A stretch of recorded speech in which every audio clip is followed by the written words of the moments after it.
नगर निगम के अंदर आने वाली कृषि के लिए प्रयोग करने वाली जमीन पर प्रॉपर्टी टैक्स नहीं लगेगा। इसकी जानकारी देते हुए हरियाणा विधानसभा अध्यक्ष ने बताया कि निगम के अंदर आने वाली बिल्डिंग को फ्लोर वाइज बेचने की अनुमति दी है और प्रॉपर्टी टैक्स फ्लोर वाइज ही लगेगा।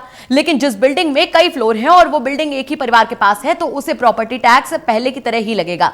इसके साथ ही उन्होंने बताया कि बजट सत्र में 16 बिल लाए गए, जिसमें से 14 बिल पारित हुए हैं और एक बिल को सरकार ने वापस लिया है, जबकि स्पोर्ट्स यूनिवर्सिटी का बिल को सेलेक्ट कमेटी को रेफर किया गया है। इस बारे में खास बातचीत के हमारे संवाददाता अनिल कुमार ने हरियाणा विधानसभा अध्यक्ष ज्ञानचंद गुप्ता से।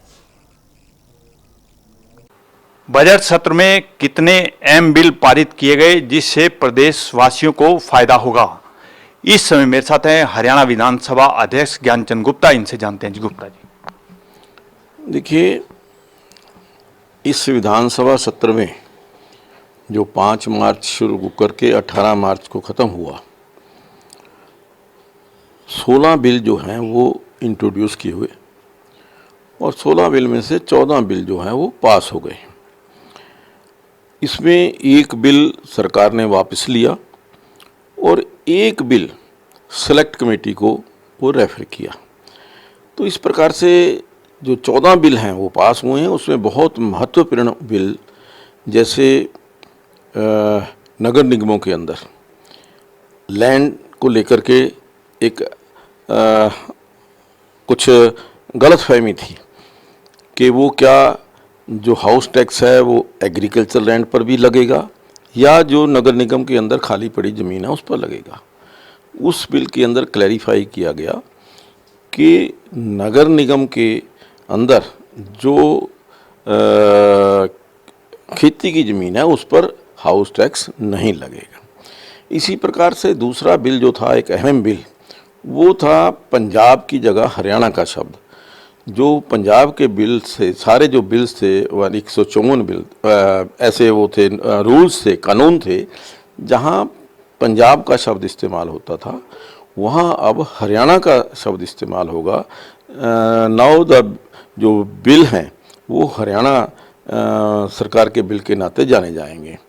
इसी प्रकार से एक बिल जो अहम बिल जो पास हुआ, जो सरकारी संपत्ति को नुकसान पहुंचाने वाला बिल था कि कोई भी व्यक्ति जो सरकारी संपत्ति को नुकसान पहुंचाएगा उसकी पूर्ति उसी से की जाएगी जो उसको नुकसान पहुंचाने वाला व्यक्ति है। तो इस प्रकार से बहुत सारे अन्य जो इम्पोर्टेंट बिल हैं वो इस सत्र के अंदर आए हैं। स्पीकर साहब, जो अभी आपने बताया कि जो नगर निगम के अंदर कृषि की ज़मीन आती है उस पर अब हाउस टैक्स नहीं लगेगा, और जो अब हाउस टैक्स लगेगा क्या फ्लोर वाइज लगेगा? हाँ, देखिए, उसके अंदर भी हमने बड़ी रियायत दी है कि जो नगर निगम के अधीन जो बिल्डिंग्स हैं उसको फ्लोर वाइज सेल करने की हमने इजाज़त दी है, जिससे उसके इसीलिए फिर उसके बाद जो ये हाउस टैक्स है वो फ्लोर वाइज लगने की व्यवस्था की गई है। और मैं समझता हूँ कि जिस प्रकार से नगर निगमों के अंदर विशेष तौर पर पंचकूला के अंदर जो रियायतें दी गई हैं, एक बहुत ही इस बिल के अंदर जो है बहुत विशेष प्रावधान किए गए हैं। स्पीकर साहब, जिस तरह भी आपने बताया कि फ्लोर वाइज जो है हाउस टैक्स लगेगा, मान लो एक परिवार के पास 5 फ्लोर हैं या 3 हैं या 2 हैं, उनको सभी फ्लोरों पर हाउस टैक्स देना पड़ेगा या केवल जो फ्लोर वाइज सेल हो रहे हैं मकान उनके लिए है? देखिए, जो हाउस टैक्स पहले लगता है वो एक यूनिट के ऊपर लगता है। उसके अंदर ग्राउंड फ्लोर भी होता है, फर्स्ट फ्लोर भी होता है, सेकंड फ्लोर भी होता है। लेकिन अब जो क्योंकि हमने फ्लोर वाइज सेल अलाउ की है तो जिसके नाम पर सेकंड फ्लोर होगा या फर्स्ट फ्लोर होगा उसके नाम पर ही हाउस टैक्स उसको पे करना पड़ेगा। जो पहले था वो पूरे के पूरे हाउस का, एक व्यक्ति के नाम पूरा का पूरा हाउस है तो वो एक हाउस का एक ही वो जो पहले आता था वैसे ही आएगा। स्पीकर साहब, जो प्रॉपर्टी को नुकसान पहुंचाने वाला जो बिल पारित किया है तो कांग्रेस ने इसका कड़ा विरोध किया है, क्या कारण है कि सदन में ही नारेबाजी हो गई?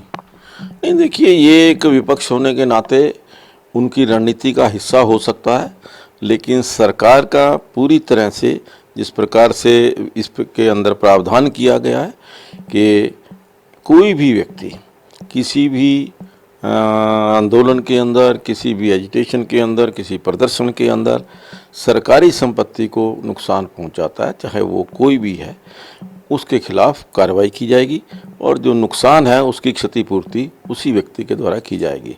कांग्रेस का जहां तक सवाल है, कांग्रेस का कोई अपना परसेप्शन हो सकता है या वो इसको किसान आंदोलन के साथ भी जोड़ने का प्रयास कर रहे हैं, जो बिल्कुल ठीक नहीं है। स्पीकर साहब, धर्म सिंह छोकर के खिलाफ अभी हाल ही में कार्रवाई हुई है, आपकी सारा मामला नोटिस में है। इससे पहले बलराज कुंडू के भी खिलाफ कार्रवाई हुई है। तो कांग्रेस आरोप लगा रही है कि बदले की भावना से ये सारी कार्रवाई की जा रही है। नहीं, देखिए, इसके बारे में तो क्योंकि वो अधिकारी ही बता सकते हैं, डिपार्टमेंट बता सकते हैं कि कहाँ क्या कमी रही है। ये इनकम टैक्स की रेड या जो ईडी की कार्रवाई है, केवल कांग्रेस के विधायक हैं या इंडिपेंडेंट विधायक, ऐसा नहीं है। मैं अभी कल ही पढ़ रहा था कि हिमाचल के अंदर जो बीजेपी के एक बड़े नेता हैं परवाणु के बद्दी के अंदर, उनके घर पर भी ईडी की रेड हुई है, उनके घर भी इनकम टैक्स की रेड हुई है। जहाँ जहाँ अधिकारियों को या डिपार्टमेंट को कुछ ऐसी सूचनाएं मिलती हैं, वहाँ वो रेड करते हैं। ये उनका रूटीन का काम है, कोई पहली बार नहीं हुआ। स्पीकर साहब, जो बजट सत्र इस बारी हुआ है, इस बजट सत्र में क्या खास रहा और क्या नए अनुभव रहे आपके?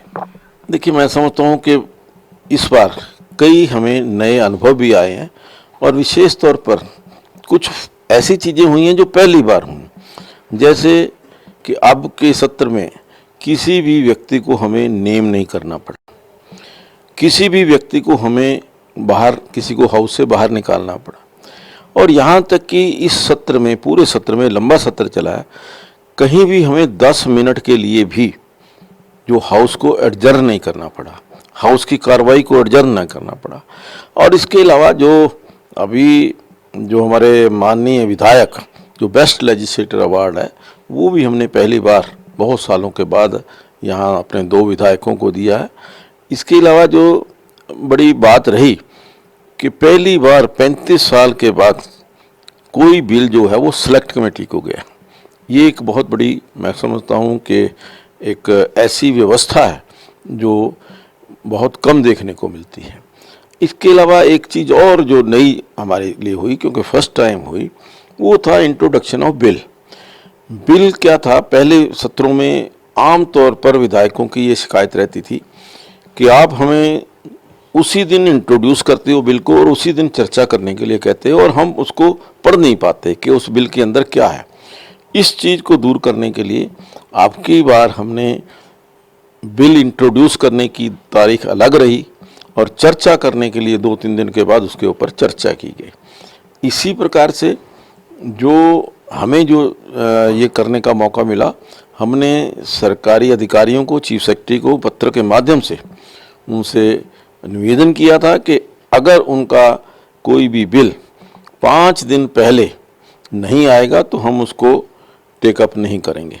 और इस बार खुशी है कि सारे के सारे बिल जो हैं वो इन टाइम हमारे पास पहुंचे। ये थे मेरे साथ हरियाणा विधानसभा अध्यक्ष। इन्होंने बताया कि विधानसभा के सत्र में कई अहम बिल आए हैं जिससे आने वाले समय में प्रदेशवासियों को फायदा होगा। इसके साथ साथ इन्होंने ये भी बताया कि इस सत्र में कई अनुभव भी मिले हैं। Anil Kumar, total news, Chandigarh.